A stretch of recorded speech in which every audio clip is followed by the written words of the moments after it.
السلام علیکم ورحمۃ اللہ وبرکاتہ۔ ملک صاحب، آپ کو یاد ہوگا کہ جب ہمارا اکٹھا گروپ تھا جس میں ہم دونوں ایڈمن تھے، یونائٹڈ سنی فورم، تو ایک شخص دن میں پتہ نہیں کتنی دفعہ مجھے پرائیویٹ میسج کرتے تھے کہ ملک خالد کو نکالو، ملک خالد بدتمیز ہے، ملک خالد علماء کا گستاخ ہے، اور بہت سی باتیں کرتے تھے۔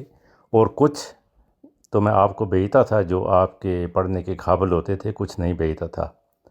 آخر کار یہ شخص ہم دونوں کو الگ کرنے میں کامیاب ہو گیا اور ہم دونوں نے الگ الگ گروپ بنا لیے صرف اس شخص کی وجہ سے۔ اور اب مجھے بہت حیرانگی ہوئی ہے، حیرانگی اس وقت ہوئی ہے جب مجھے پتہ چلا کہ وہ شخص آپ کے گروپ میں موجود ہے، اسی ملک خالد کے گروپ میں جو علماء کا گستاخ ہے، جو علماء کو گالیاں دیتا ہے، جو علماء کے خلاف پتہ نہیں کیا کیا کرتا رہتا ہے۔ آج اسی خالد ملک کے گروپ میں وہ شخص موجود ہے۔ یہ کتنی منافقت ہے، کتنی دو نمبری ہے، یہ کتنی دو رنگی ہے۔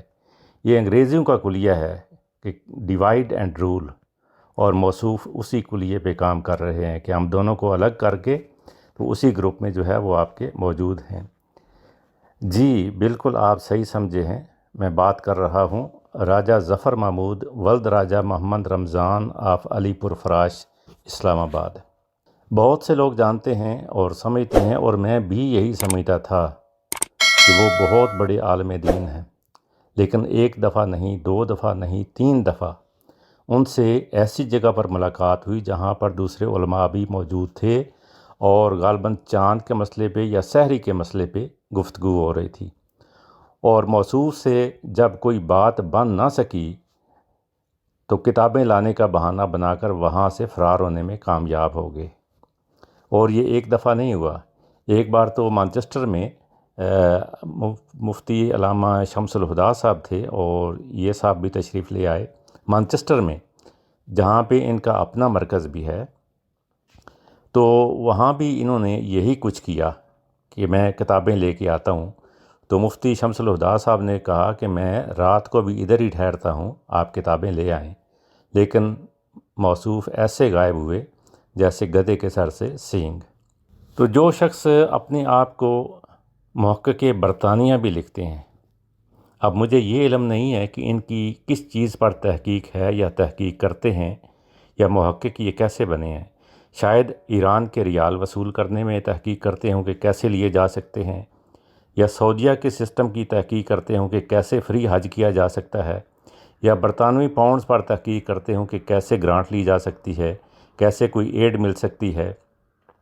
لیکن علمی تحقیق میں ان کی جو تحقیق ہے وہ تو نظر آ گئی ہے، اور میں دیکھ چکا ہوں، اور باخدا کے غرور اور تکبر اتنا کہ اللہ کی پناہ فرعون بھی پناہ مانگے۔ تو گروپ میں آپ کو بھی پتہ ہے کہ جب بھی کوئی بات کریں، کوئی دینی مسئلہ بھی پوچھیں تو یہ بالکل نہیں بولتے، اور جب ان سے بات کی جائے، ایک دفعہ میں نے خود ان سے بات کی کہ حضرت آپ کوئی کسی سوال کا جواب بھی نہیں دیتے، بالکل جو ہے، تو وہ کہتے ہیں کہ ہم آپ کے نوکر نہیں ہیں کہ ہم 24 گھنٹے آپ کے لیے اویلیبل ہوں اور آپ کے سوالوں کا جواب دیں، نہ ہی آپ ہمیں تنخواہ دیتے ہیں۔ بالکل انہوں نے ایگزیکٹ صحیح بات کی، اور حقیقت بھی یہی ہے کہ وہ ہمارے نوکر نہیں ہیں اور نہ ہی ہم ان کو تنخواہ دیتے ہیں۔ لیکن دوسری طرف جب بھی مسلم لیگ نون یا شریف خاندان کی کوئی بھی گروپ میں بات کریں تو فوراً اس کا جواب دینا اپنا فرض عین سمجھتے ہیں۔ اس کا مطلب تو یہ ہوا کہ یہ مسلم لیگ نون یا شریف خاندان کے نوکر بھی ہیں، اور مسلم لیگ نون ان کو تنخواہ بھی دیتی ہے، اور یہ شریف خاندان کے پالتو بھی ہیں۔ یہ عالم دین نہیں ہیں، یہ مسلم لیگ نون کے سپوک پرسن ہیں۔ ان کے مرحوم بھائی راجہ حامد محمود صاحب مسلم لیگ نون کے اپنے علاقے کے چیئرمین تھے، بڑی بڑی گرانٹیں ملتی تھیں، فنڈز ملتے تھے۔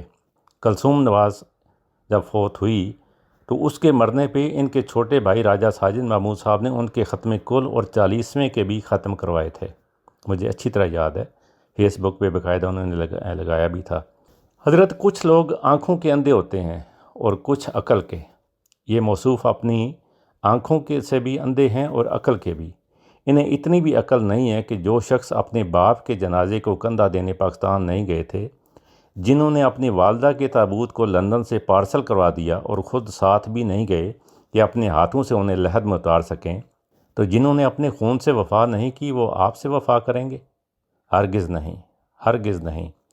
وہ چور ہیں، لٹیرے ہیں، ڈاکو ہیں، اور ان کا ساتھ دینے والا بھی چور، ڈاکو اور لٹیرا ہی کہلائے گا۔ راجہ ظفر محمود صاحب نے پہلے بھی میرے جاننے والے کئی علماء کو فون کر کے میرے بارے میں کہا کہ اس کو سمجھائیں، لیکن جب میں نے ان کو بتایا کہ وہ عالم دین ہیں لیکن کوئی دینی بات نہیں کرتے، نہ ہی کسی کا کوئی دینی بات، کسی کو اگر کوئی سوال پوچھے تو اس کا جواب دیتے ہیں، اس کے برعکس مسلم لیگ نون کا دفاع کرنا اپنا فرض سمجھتے ہیں، تو یقین جانیں کہ ان علماء نے بھی یہی کہا ہے کہ اس بات پر وہ ہم سے بھی کئی دفعہ لڑائی کر چکے ہیں۔ تو دوستو، یہ ہے راجہ ظفر محمود ولد راجہ محمد رمضان آف علی پور فراش کا دوسرا چہرہ۔ یہ صرف ٹریلر ہے، ابھی پوری فلم باقی ہے۔ انشاءاللہ بہت جلد ان کو فل ایکسپوز کروں گا۔ یہ بھی دیکھیں گے کہ ان کے اثاثے ان کی آمدن سے بھی مطابقت رکھتے ہیں یا نہیں۔ اس سلسلے میں انشاءاللہ میں بارش کا پہلا قطرہ ثابت ہوں گا۔ انتظار ضرور کیجیے گا۔ السلام علیکم ورحمۃ اللہ وبرکاتہ۔